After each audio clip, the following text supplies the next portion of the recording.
ये दुई जन बेस्ट फ्रेंड सांग गोटे ट्यूशन रे पढ़ती एमान भितर से परस्पर को भल पाती कई क्या कहतुनि चुपचाप से परस्पर को जीवन साथी भाविया पाइबा चेष्टा करते देखो से निज निज जेजेमा कहती झीटी कौच पुओ को जे तू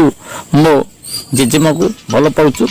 पुओटी कौच झील को तू मो जेजेबापा को भल पाचु सी ता जेजेबापा को ना जोड़ुची ता सहित ये ता जेजेमा ना जोड़ुची परिशेष से जेजेमा जेजेबापा यही कथा जानीगले और जानीगला परे कौन घटिला परवर्ती स्टेज देखतु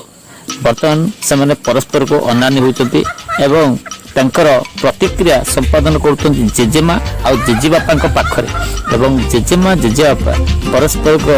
किते स्नेह श्रद्धा भल पार संपूर्ण अभिज्ञता जानीपारी परस्पर को से भल पाइबा कहते एवं सुजोग देइछन्ति परिशेष